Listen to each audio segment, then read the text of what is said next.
Welcome back. Well, it happens every year at this time. People start with the sniffles, and before they know, they have the cold, they've got body aches, and oftentimes it's the flu, and family members are often the culprits. Now, kids come home from school, parents from work, and they spread it to each other back and forth, a repeated pattern.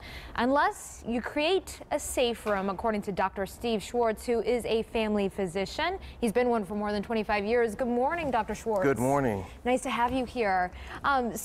First off, what is a safe room? Well, every parent's had the experience of their child coming home from school sick, and what do you do? Right. And 3 to 4 days, the rest of the family's sick. That happens 2, 3, 4 times a year. It gets really tiresome. That's for sure. So the safe room is a way to prevent that. Okay, so what is the safe room? The safe room is a system. It's layered technology. It uses best practices.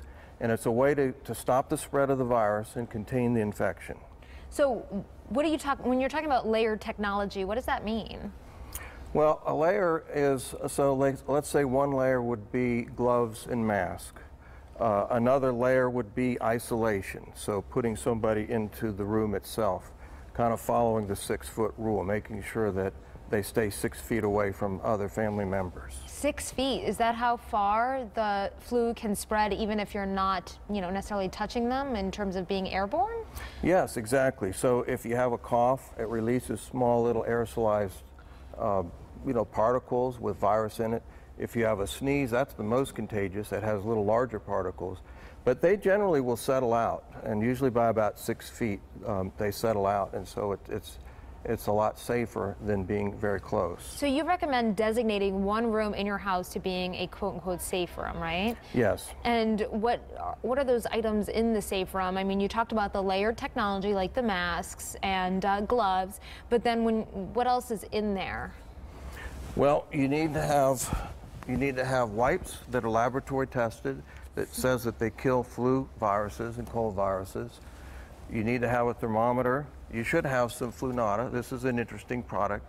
It's a nose and throat spray. It has been laboratory tested against 9 common cold and flu viruses. And then you need your masks and your gloves, both of which have been tested. And goggles. I'm surprised to see the goggles. Are these really necessary? Well, again, this is one of the layers, so you don't have to use it, but there is some research that shows even when you use the N95 mask, the flu virus can actually enter through the eye. Wow. So it goes into the eye, it goes into a little duct, and then it goes into the nasopharyngeal cavity. I did not realize that. Yeah, so if you have something to block droplets or even goggles, you can even have more protection. Wow, wow. So what is this? What is this contraption here? This is actually a diffuser. Okay. We didn't have time to set it up before we came, but this offers humidity. Oh. So it helps the mucous membranes, it helps the mucus clearance, and you can put essential oils in it as well. Makes the room smell nice. It feels like you're doing something. Eucalyptus is really good. And I take it you would recommend maybe a area that has a bathroom and a bedroom attached to it, right? Because I feel like you would need both areas to really try and quarantine the flu.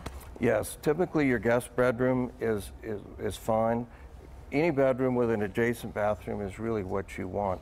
The nice thing about the safe room is it's flexible. So you can use a different bedroom for different members of the household that are sick. Obviously, if it's the father, he's not going to want to be in the child's bedroom. So it all starts with a clear plastic tote. It's very portable, and you set it up in the room that's designated as a safe room for that person. It's almost like you create a little hospital right in your own house.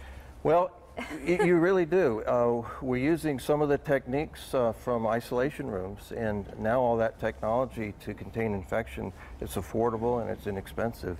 Great information. Thank you so much, Dr. Schwartz. And even if you don't have the space for a safe room, you can still use some of these practices even in your own house, I mean, in terms of preventing the spread of it. That's exactly right. Yeah. If you don't have a room, they could be in the corner of one room, and you just use the 6-foot rule and make sure you stay 6 feet away, and just use common sense and look at the layers. But there's something in this for everybody. Right, right. Well, it does cut down on the hugging, though, unfortunately. Yes, it does. Thank you, Dr. Schwartz. So for more information, you can always head to our website, WTNH.com. Just click on that on-air tab and pull it down to the Good Morning Connecticut Weekend section.